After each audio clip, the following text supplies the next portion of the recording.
हिंदी साहित्य के द्वितीय वर्ष के विद्यार्थियों का आज की कक्षा में स्वागत है। आज हम बात करेंगे रीतिबद्ध काव्य की प्रमुख प्रवृत्तियों की। रीतिकाल का काव्य राजाओं और सामंतों के आश्रय में पला था। आश्रय देने वाले लोगों की रुचि और मानसिकता का प्रभाव इस काव्य की आंतरिक चेतना और बाह्य स्वरूप विधान पर भी पड़ा था। इस काल के राजाश्रित कवियों में से अधिकतर कवि ऐसे थे जो आत्म प्रदर्शन के लिए अथवा रसिक समाज को काव्यांगों का सामान्य ज्ञान कराने के उद्देश्य से ही ब्रज भाषा में रीति ग्रंथों की रचना करके और उनमें अपने दाताओं को रिझाने के लिए उदाहरणों में श्रृंगार का आवश्यक मसाला डालकर काव्य रचना करते थे। दाताओं की विलासी मनोवृत्ति को संतुष्ट करने से तथा उनकी प्रशंसा में धरती आकाश एक करने में इन कवियों को धन, पुरस्कार, जागीर तथा सम्मान मिलता था। दूसरी ओर धार्मिक भक्तिपूर्ण रचनाएं करके उन्हें भी आत्मसंतोष होता था। अपने नग्न श्रृंगारिक काव्य के लिए आंतरिक पश्चाताप करने के लिए कभी कभी भक्ति परक रचनाएं इनके द्वारा निष्पन्न होती थी। जीवन के कटु मधुर अनुभवों को कभी कभी इन कवियों ने नीति काव्य के रूप में प्रस्तुत किया है।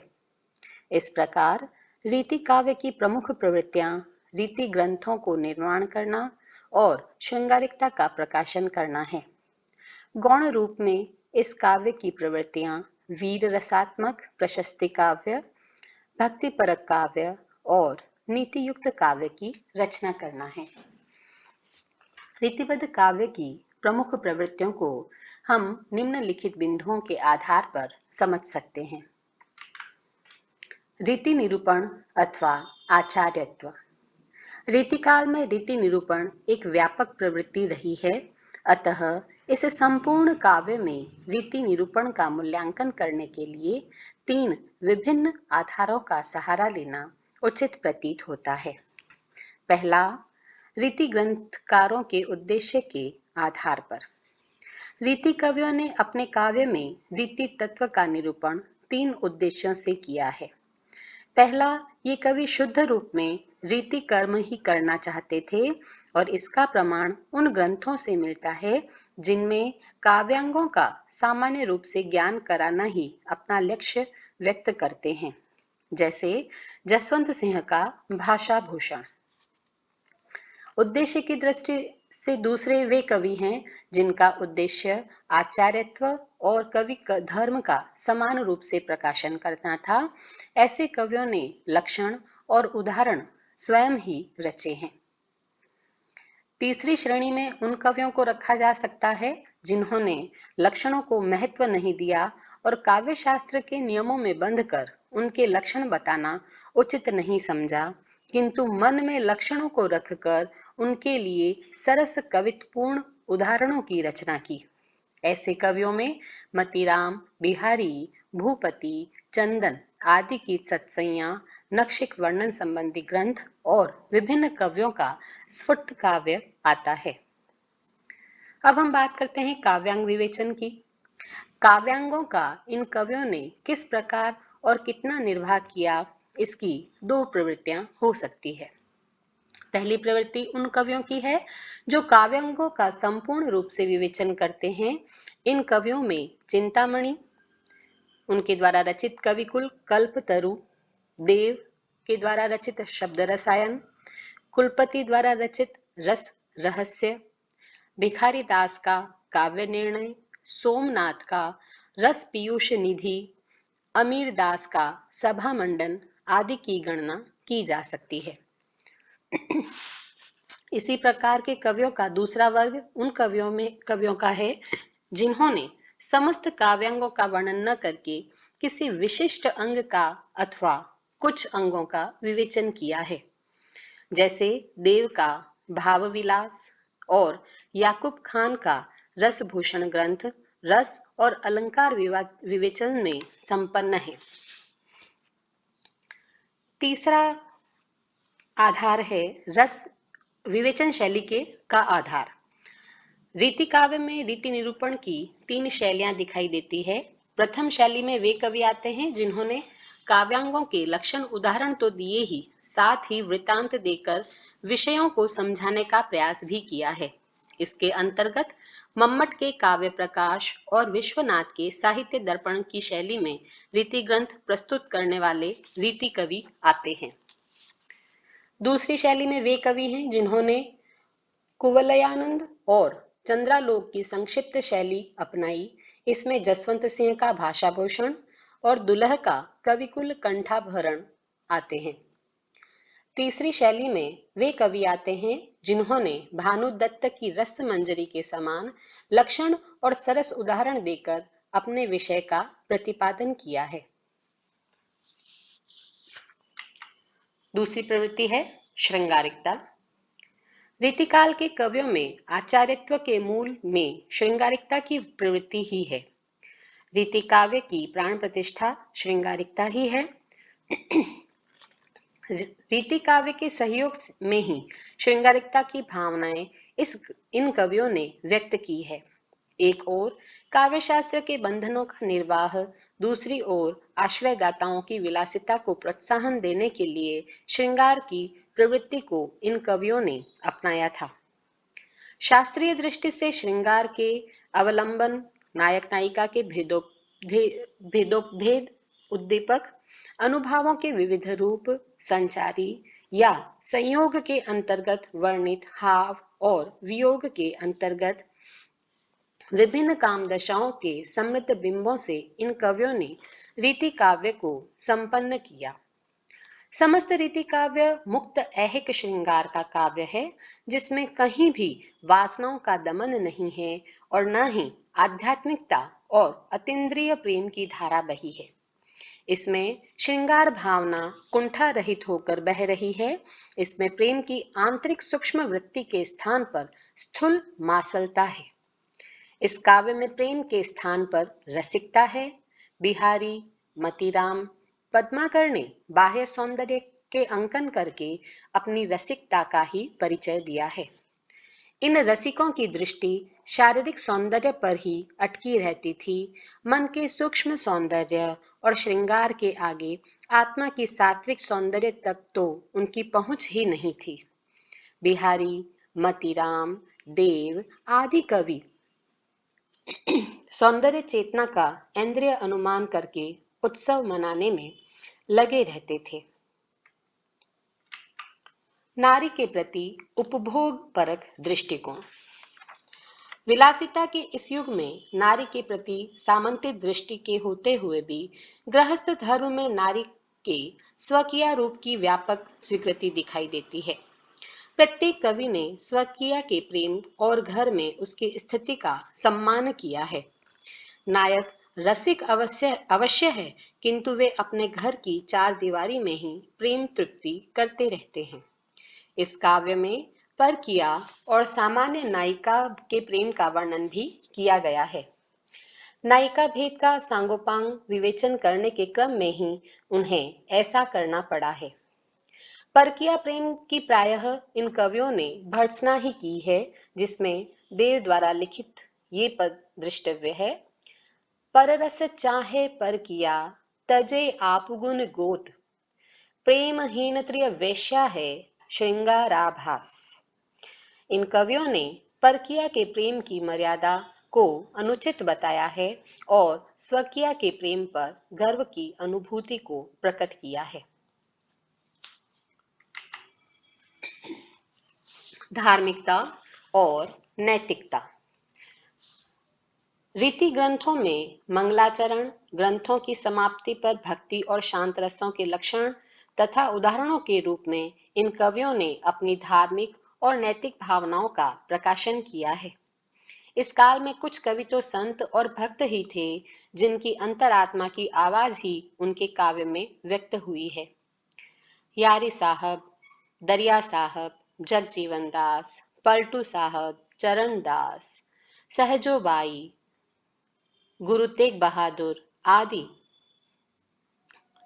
तथा कासिम शाह, नूर मोहम्मद, शेख निसार आदि सूफी संत इसी काल में हुए, जिन्होंने अपने उच्च आध्यात्मिक काव्य से जीवन को ऊंचा उठाने का प्रयास किया। रीति काव्य में वर्णित धार्मिकता और नैतिकता रूढ़ि का निर्वाह मात्र है। धर्म और भक्ति की ओट में रीति कवियों ने अपनी छद्म रसिकता का ही प्रदर्शन किया है। वे राधा कृष्ण का नाम केवल बहाना बनाकर श्रृंगार क्रीड़ाओं की अभिव्यक्ति के लिए लेते थे। राधा और कृष्ण का नाम उनके लिए भक्ति और धर्म का आधार नहीं है। उनका मुख्य ध्येय राधा और कृष्ण नामक लौकिक नायक नायिका के केली विलास से सुकवियों को रिझाना है, भक्ति करना नहीं। वीर काव्य की रचना। सामान्यतः रीतिकाल को शांति और समृद्धि का युग कहा जाता है। फिर भी इस काल के कवियों ने राज प्रशस्तियों के माध्यम से अपने आश्रयदाताओं की वीरताओं की प्रशंसा भी की है। राजनीतिक वातावरण में औरंगजेब की धर्मांधता और क्रूरता के कारण जहां हिंदू राजा उसके विरुद्ध हथियार उठाने लग गए थे, चिरकाल से सोई हुई हिंदुओं की वीरता अंगड़ाइयां लेने लग गई थी। औरंगजेब के अत्याचारों का प्रतिकार करने के लिए दक्षिण में शिवाजी, पंजाब में गुरु गोविंद सिंह, राजस्थान में जसवंत सिंह और दुर्गादास, मध्य प्रदेश में छत्रपाल आदि वीरों ने अपनी भूमिका निश्चित कर ली थी। वे स्वदेश और स्वधर्म की रक्षा के लिए कटिबद्ध थे। उन्होंने औरंगजेब की दुर्नीतियों के विरुद्ध संघर्ष शुरू कर दिया था। इन राजाओं के आश्रय में रहने वाले कवियों ने अपने वीर रसात्मक कविताओं का सृजन करके इन वीरों को और जनता को प्रोत्साहित किया। इस काल की श्रृंगार प्रधान धारा के बीच में एक क्षीण किंतु प्रभावशाली प्रवाह वीर रस का भी था। रीतिकाल में भूषण, सुदन, पद्माकर आदि कवियों ने वीर रसात्मक वाणी से वीर रस का उद्रेक किया। हिंदुओं की जातीय एकता, गौरव और धर्म की रक्षा के लिए उद्बोधन ही इन कवियों की राष्ट्रीयता का आधार था। वीर रस का प्रतिनिधित्व करने वाले रीति कवियों में भूषण का नाम सबसे ऊपर लिखा जा सकता है, जिन्होंने छत्रपति शिवाजी और छलसाल जैसे राष्ट्र पुरुषों की वीरता, दुर्दमनीयता, शौर्य, साहस और आतंक को भड़काने वाले चित्रण को प्रस्तुत किया है। इसी प्रकार पद्माकर और सुदन भी रीति काल में वीर रस की ओजस्वी रचनाएं प्रस्तुत करते हैं और श्रृंगार की वृत्ति में वीर रस के तेजस्वी दर्शनों से सहज ही आश्चर्य होता है। पराश्रयता और प्रतियोगिता। रीतिकाल का आचार्य कवि अपनी आजीविका के लिए उपयुक्त आश्रयदाता की खोज में रहता था।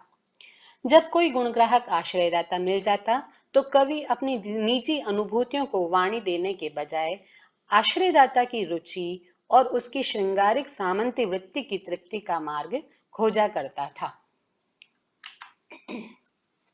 प्रकृति चित्रण। रीतिकाल दरबारी और राज्याश्रित कवियों का काल था, अतः इस काल में स्वतंत्र रूप से प्रकृति चित्रण का अवकाश ही कवियों को नहीं था। जो कुछ प्रकृति चित्रण इस काव्य में मिलता है वह आलंबन रूप में अथवा परंपरा का पालन करने के लिए उद्दीपन रूप में है। भला राज दरबारों के कृत्रिम सौंदर्य में पलने वाले कवियों में वाल्मीकि या कालिदास के प्रकृति के बिंबों को ग्रहण करने की दृष्टि कैसे मिल सकती थी। इस काव्य में प्रकृति कहीं नायक नायिका की मानसिक गति के अनुकूल है तो कहीं ऊहा के रूप में या अलंकार के रूप में। देव और पद्माकार की वृत्ति कहीं कहीं प्रकृति के रमणीक चित्रों में रमी है, जिसका उदाहरण दृष्टव्य है। डारद्रुम पलना बिछोना नव पल्लव के, सुमन झेंगुला सोहे तन छवि भारी दे, पवन झुलावे के की कीर बहरावे देव, कोकिल हलावे हुल सावे कर तारी दे। पूरित परागसों उतारो करे राई लोन, कंजकली नायिका लतानी सिर सारी दे। मदन महीप जू को बालक बसंत ताही, प्रात ही जगावत गुलाब चटकारी दे। अलंकारिता। भक्तिकाल के भक्त कवियों ने जहां सहज अभिव्यक्तियों को अलंकारों के सहयोग से और अधिक प्रेषणीय बनाया, फिर रीतिकाल तो बाह्य प्रदर्शन का काल था, अतः रीति कवियों की रुचि काव्य को राज दरबारों की तरह सुसज्जित करने में ही रमती थी। अलंकार का आधिक्य भाव राशि की दृष्टि की दरिद्रता का सूचक होता है। तुलसी, सूर, केशव आदि के काव्य में अनंत भाव राशि अलंकारों के सहयोग से दुगनी हुई है और रीति काव्य में भाव की आत्मा अलंकार के रूढ़ दुराग्रही प्रयोग में कहीं कहीं दबा दी गई। यद्यपि इस काव्य में अर्थालंकारों की कोई कमी नहीं है, किंतु शब्दालंकारों का भी पर्याप्त सम्मान है। रीति काव्य तो अलंकारों का समृद्ध कोश है, जिनमें बढ़िया से बढ़िया और घटिया से घटिया अलंकारों के उदाहरण मिलते हैं। रीति कवियों ने अपने उपमान और प्रतीक भौतिक क्षेत्रों से ग्रहण किए हैं। चंद्रमा, चांदनी, हंस, चकोर के साथ मणि, मोती, दीपक, कुंदन, अंजन, आभूषण आदि भी उनके उपमान क्षेत्र में उपस्थित हैं। इन उपमानों से ये कवि काम विलास के उद्दीपन के अतिरिक्त नूतन मौलिक कार्य में न ले सके। उपमान का एक सुंदर उदाहरण दृष्टव्य है। अंग अंग नग जगमगे, दीप शिखा सी देह। मुक्तक काव्य रूप। भक्ति काल में प्रबंध और गीतात्मक पद शैली की रचना करने का प्रचलन था। रीतिकाल के कवियों का उद्देश्य अपने आश्रयदाता, राजाओं और रईसों की रसिक वृत्ति को संतुष्ट करना था। अतः दरबारी वातावरण में चमत्कार दिखाने के लिए मुक्त काव्य शैली कवियों को प्रिय थी, किंतु इस काल में कवियों के चित्त में प्रबंध के अनुकूल स्थिरता नहीं थी। प्रबंध काव्य के लिए धीर गंभीर वातावरण और स्थिर चित्त वाले धैर्यशील श्रोताओं की आवश्यकता होती है। इस काल के कवि और सहृदय आश्रयदाता आदि मन की चंचल कामनाओं से आपूरित थे, अतः उनके काव्य में त्वरित गति से प्रभाव उत्पन्न करने वाले मुक्तकों का ही सौंदर्य दिखाई पड़ता है। ब्रज भाषा का सौंदर्य और अभिव्यंजना पद्धति। समस्त रीतिकाल में ब्रज भाषा साहित्यिक भाषा के रूप में सम्मानित रही। ब्रज भाषा ही एकमात्र ऐसी भाषा थी जो संस्कृत के पश्चात ललित पदावली के क्षेत्र में अद्वितीय थी। कोई अन्य भारतीय भाषा इस क्षेत्र में उससे प्रतिस्पर्धा नहीं कर सकती थी। इसलिए यदि यह भी कह दिया जाए कि उस समय उत्तर भारत में काव्य के लिए प्रयुक्त होने वाली ब्रज भाषा को राष्ट्रभाषा के समान स्थान प्राप्त था, तो कोई अतियुक्ति नहीं होगी। अवधी भाषा में पद्मावत और रामचरितमानस जैसे लोक प्रसिद्ध प्रबंध काव्यों की रचना भक्ति काल में अवश्य हुई, किंतु आगे उनका मार्ग अपने आप अवरुद्ध हो गया। रीति कवियों ने भाषा के संबंध में उनका अनुकरण नहीं किया और अपनी अभिव्यक्ति को स्पष्ट, सुंदर, प्रेषणीय बनाने के लिए उन्होंने ब्रज भाषा को सजाया, संवारा और परिष्कृत किया। जीवन दर्शन और व्यक्तित्व का प्रकाशन। रीति काव्य का जन्म और विकास पूरी तरह सामंती वातावरण में हुआ था। रीति कवि की प्रबल इच्छा राज दरबारों में प्रवेश करके धन और सम्मान प्राप्त करने की होती थी। इसीलिए वह अपने व्यक्तित्व को बहुमुखी बनाने का प्रयास करता था। वह अपने विषयों की जानकारी रखता और राज दरबारों में अन्य कवियों के सामने अपने ज्ञान को प्रस्तुत करता तथा ज्ञानी होने पर गर्व का अनुभव करता था।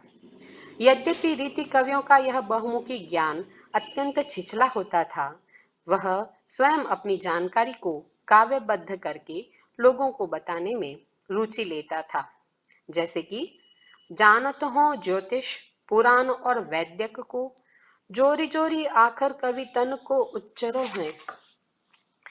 बैठी जानो सभा मांझ राजा को रिझावन जानो, अस्त्र बांध मांझ शत्रुन को सोहो लरो। रीति कवियों का जीवन और उनका दर्शन स्वच्छ और स्वस्थ नहीं कहा जा सकता। उनका समाज के प्रति कोई दायित्व और लगाव नहीं था। समाज के प्रति केवल एक क्षेत्र में अर्थात श्रृंगारी काव्य ही कृतज्ञ हो सकता है कि उन्होंने घनघोर निराशा के युग में रमणीयता और अलंकार आदि की चमत्कार प्रधान और प्रदर्शन पूर्ण प्रवृत्तियों में उलझे हुए थे। रमणीय और अलंकार आदि की चमत्कार विश्रांतिदायक रसमयता की वर्षा की। ये कवि आत्मकेंद्रित संकुचित विचारधारा वाले जीवन की वास्तविकताओं से सामना करने की क्षमता उनमें नहीं थी। सामंतवाद की छाया में डेल सो बनाए आए मेलत सभा के बीच लोगन कविता की वो खेल करी जान्यो है वाली उक्ति को चरितार्थ करते हुए ये कवि एक बंधी बंधाई लीक पर यंत्रवत अपना जीवन यापन करते रहे। अंततः हम यह कह सकते हैं कि रीति काव्य की दो प्रमुख प्रवृत्तियों रीतिकाल का निरूपण और श्रृंगारिकता के साथ साथ वीरता, भक्ति और नीति काव्य की अनुषंगिक प्रवृत्तियां भी गौण रूप में प्रकाश में आती रही। श्रृंगार प्रधान इस युग में इंद्रिय रसिकता के अनुकूल वातावरण था। प्रदर्शन प्रवृत्ति के कारण ही इस काल में अलंकरण तथा उक्ति वैचित्र्य का समावेश हुआ। नारी जीवन के प्रति इन कवियों का दृष्टिकोण संकुचित और मांसल रहा। कवियों में रीति ग्रंथों का प्रणयन करके अपने आप को पंडित सिद्ध करने की उत्कट लालसा थी और इसीलिए इस काल के कवियों ने रीति में बंधकर लक्षण ग्रंथों की रचना की और उदाहरण स्वरूप श्रृंगार रस का पूर्ण परिपाक करने वाले अनेक मनोमुग्धकारी छंदों से इस काल को श्रृंगार प्रधान रीति काल बना दिया गया।